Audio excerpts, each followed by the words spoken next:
set. And I'm like, why weren't you dancing? Oh no, I was hanging out by the fence. I'm like, this is called a dance, not a hangout. Like, why weren't you dancing? And I think that's the thing I like about playing for con kids, because we don't like, when you're at a club, when you're at a bar or something, you don't feel like you know anybody, so there's that whole like getting to know you thing. We all just feel like we're a family and we just want to have fun. So like when the doors fly open at an anime dance, all I'm like, I got chainsaw! You know, they just tear it up, and they don't care. Like everybody just wants to have fun. So I like playing for anime kids, and I say kids loosely. I call myself a kid. I'm in my 40s, which is not a kid. But let's see, I can't talk about music all day. So yeah, is that a Star Crunch meeting? Oh. That's awesome. Oh, there's these 3 girls that do meetings just like that. They're called Star Crunch. Yeah, I have a bunch of Star Crunch meetings. Okay.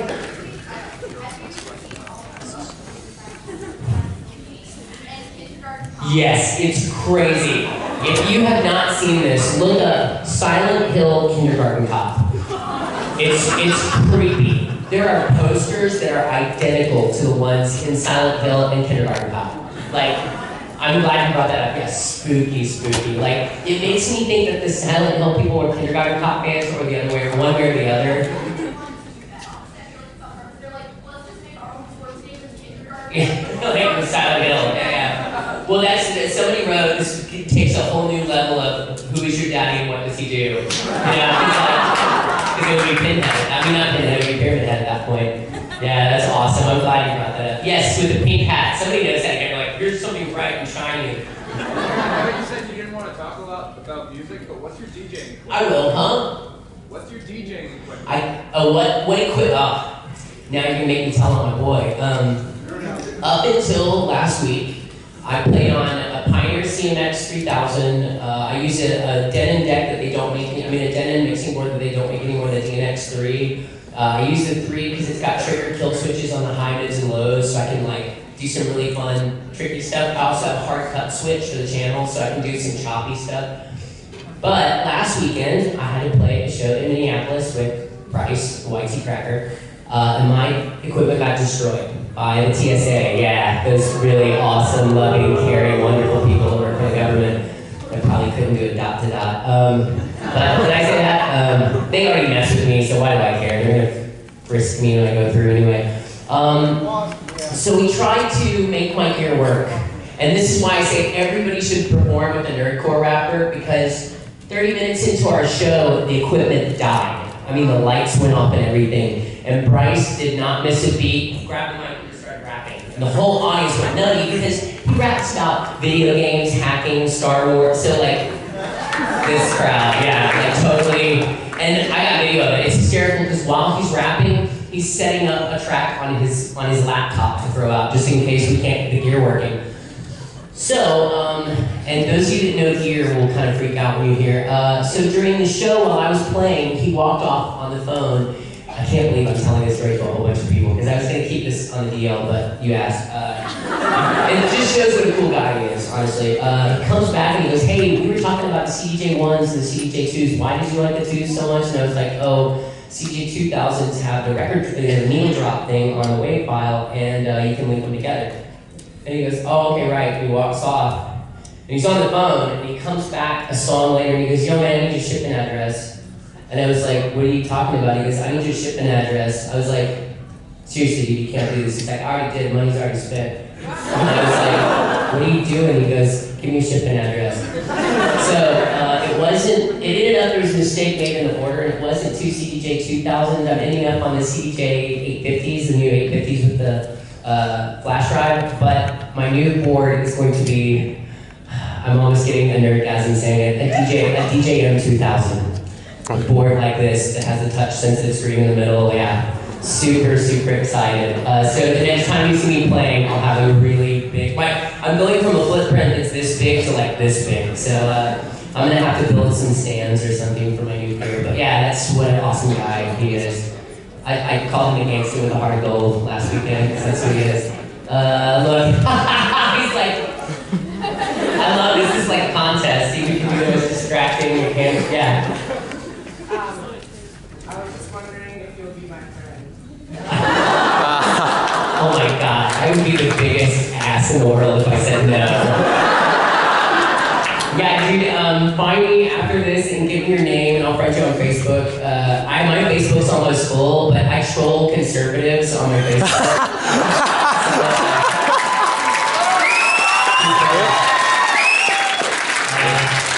Why does anybody think this guy is conservative? Come on. I like to be shot at Sarah Palin and be like, well, the problem with Obama is, I was like, what? Like, you're on my Facebook? Like, so, people that know, in fact, it's funny because my friends are like, yeah, they don't even take the bait anymore. Because I'll put something out there and it's just silent. There's like no comment. I'm like, that's right, that's right.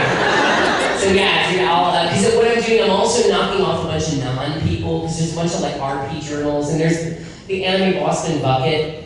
Anime Boston Bucket, you were awesome, but it's time to separate ways. You don't post very often, so I'm also removing non-people, so I'll friend you, yeah. Right here, just come to the stairs after yeah, totally. Oh my god, you have a Squishable, are you kidding me? I have 4 Squishables, that's awesome, yes. What's your favorite color you've ever dyed your hair? Okay, so I'm about to do it again. It's not a color, it's a style. I'm about to leopard spot my hair again. It's just got super long, and being a DJ, like at the end of the show, it's like all stuck to my face. So I reboot my hair like about once a year, just shave it all off. So what you do is you shave it down on one setting, and then you bleach it. And this is the only time you'll ever try to get this color. You know that awful yellow color when you're trying to get it blonde and it doesn't want to go all the way? Check out the plug suits. Awesome, very nice, really cool. We were just talking about me a minute ago. That weird yellow color, that like tacky kind of pale yellow, and then you use black hair dye and you have someone paint on the leopard spots. And as it grows out, it starts to look just super dope. So that's next. And then the cool thing is when it starts to grow a little bit more, you take like glue and you do light glue in it, so you have blue leopard spotted hair. And one of my DJ not idols. It wasn't that he was so good. He just always put on really good shows. Again, I got a cramp in my leg, so it looks like I'm dancing. I'm trying to keep my leg from cramping. DJ Kyoki used to do his hair like that, and I think it looks so cool. So yes, you've had your hands up like 2-3 different times. Yes. Hi.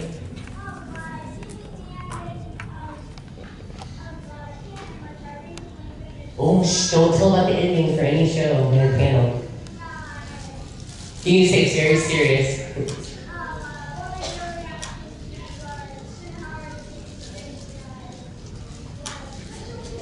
Well, I love Sunahara, period. Sunahara is one of my, I love playing that silly character because he's so needed anytime there's anything serious on screen. The what? Yeah. Well, I think he doesn't get beaten up enough for some of the things he says to the girls, but yeah, Clenon's one of my favorites with him. Yeah, oh my gosh, bunny ears. Look, they know how to do it now, yeah. What is your shirt? I'm sorry, I'm super distracted. Oh, nice. Let's see your remix. Anyway, some of your most favorite experiences between you and co-star. Oh, here's a neat story that I'm going to tell. I knew that Funimation had the rights to Beck for about a year before they even auditioned. I met Osamu Kobayashi, which is the Japanese director of Beck, and we got to talk a little bit at Anime Expo, and I told him, he asked me had I seen his show, and I said, no, I don't watch anything illegally. And it went back to the translator, he was like kind of smiled, like, that's good, and I go, but I really like the dog, because I'd seen, we did a little screening, like a little preview while his panel was going on. And so, a little later in the conversation, I said, I think I work for the company that has the rights to this show. And he looked at me just kind of like, yeah, you do. I think you know who has the rights to this. And when we said goodbye, he told the interpreter to tell me something. The interpreter kind of laughed, and he said, Ms. Kobayashi said that you have to audition for Beck if given a chance, but you cannot play the dog. And I was like, I go, why can't I play the dog? And I didn't realize I was in a Ramones shirt and like torn jeans, and he's like, The funny thing is, people at Funimation knew that, and there was this joke forever that I was already cast the minute he did that. They're like, oh, well, the Japanese want that, we have to do it. But they didn't tell me that. They let me sweat that audition, and they're like, oh, yeah, Chris Patton had a really good audition. I'm like, dude, he's totally wrong for that part. I think I was just sweating it so bad. And the deciding factor on who played Maho was decided on my voice. It was between Laura Bailey and Brina Palencia. And it was whose voice blended best with mine, so that when we sing Moon on the Water together. And the weird thing is, mine and Brina's voice actually hit the same tone several times during that song, and they just stretched the file because it made this weird sound when it hit the same note. So they're like, we kept listening, it sounded like noise in the take, and it's because y'all's voices line up almost perfectly. So, but that's the reason Brina played Maho, and it's so cool because that is, like, of all Brina Palencia's roles, that is the most like her. She really is like, yo! She's like one of the boys.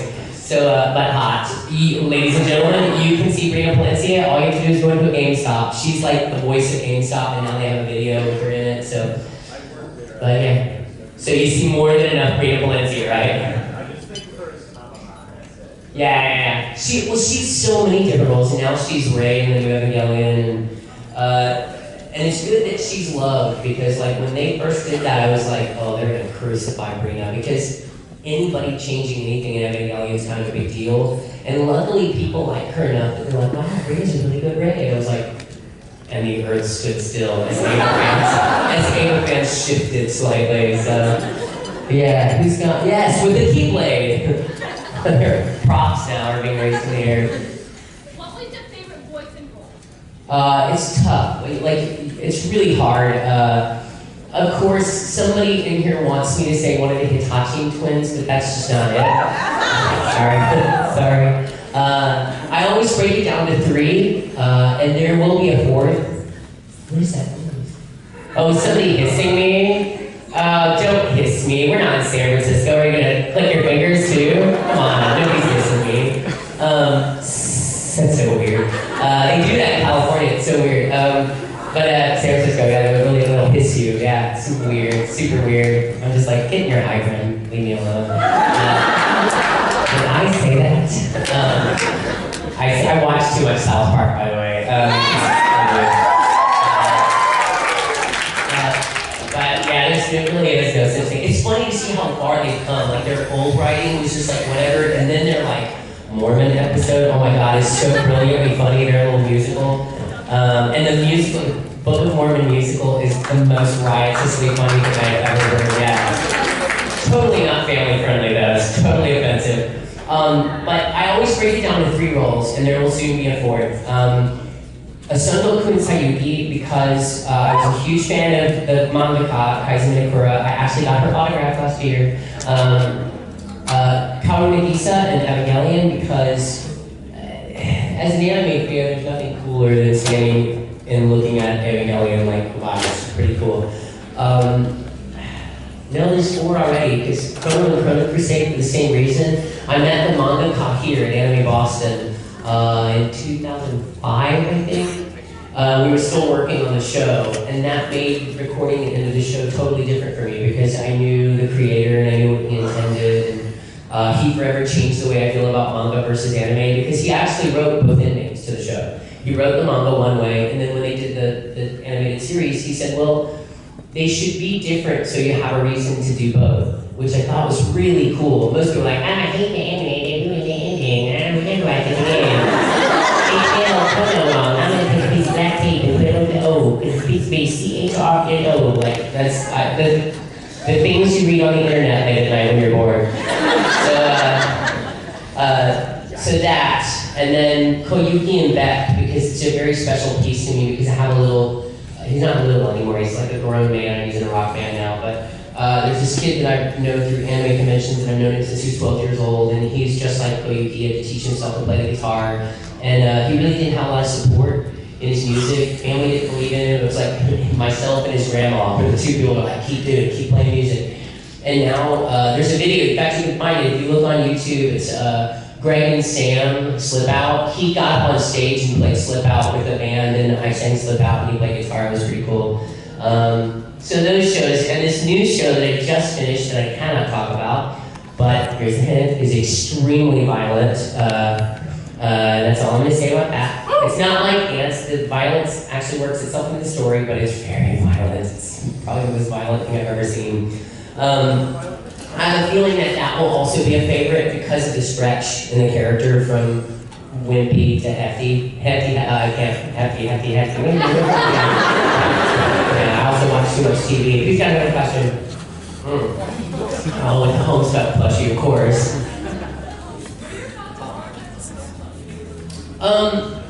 Oron's kind of a neat thing to talk about because I hated recording it. I did. I'm very honest. I hated recording it. Don't, before any of these squealy Oron fans get upset, wait. We recorded the show at the speed of light. We recorded that show so fast, it is unbelievable. So many times, we didn't even understand what the episode was about. Now, the cool thing is, Caitlin Glass, who is here this weekend, if an anime was a person, and Oron High School Host Club was a person, she would have married it. Like, and I'm not kidding. And she's the reason the show sounds as good as it does, because we had to record it like that. In fact, when we announced the cast, it was really funny. We had finished recording that show like 3 months before that cast announcement was made. So it was so funny because people on the internet were like, I hope you enjoy playing the Hitachi Twins. And I'm like, we did it. We finished. It's over. We announce things usually. That's like this show I can't talk about. Like, we're not going to announce it until August, and I finished it a month or two ago. So like, long stretch. The fun thing, who is talking? I'm not done. The funny thing is, Lucy, Christian, and I would drive back and forth because we live in Houston. We used to. I live on an island now, but I used to live in Houston. So it's a 5-hour drive to work, and we'd go up and record for a few days. And I would always get these calls from Lucy, and like, do you even know what that episode was about? Because she plays Honey Senpai, so Honey speaks less than most people, so she'd really not know what things were. That being said, because the recording process was so confusing and so fast, and the other thing is Todd Habercorn and I, man, you like to participate. Todd Habercorn and I had this ongoing battle because whoever recorded first was the person that decided how the line would be said. Well, like, you probably say, hey, what's up, differently than the way I say, hey, what's up. It's just a difference in our personality. Being forced to take on someone's nuances in their voice is frustrating. So Todd and I were always racing to see who could get in first so that that person would set the tone of that piece. All that being said, and all the frustration aside, it's the reason I enjoyed watching Oron more than I do most shows, because it was new, it was fresh. We recorded it so fast I didn't really know what was going on, so I could enjoy watching it. Like, that's why they're eating bananas. Like, you know, so many things make sense in the context of the whole show. And so I love Oron. In fact, it was the first, Santa Senna was the first. It was the second anime Blu-ray I owned. Now I've got a bunch, but I've got to get Redline this week. I've got to get the Redline Blu-ray. I've heard it's just crazy good. So I heard the soundtrack's really good too. Yes, shaking hat. Yes. What did you think about Initial D when you played in it? How do I say this? I love Initial D for one reason.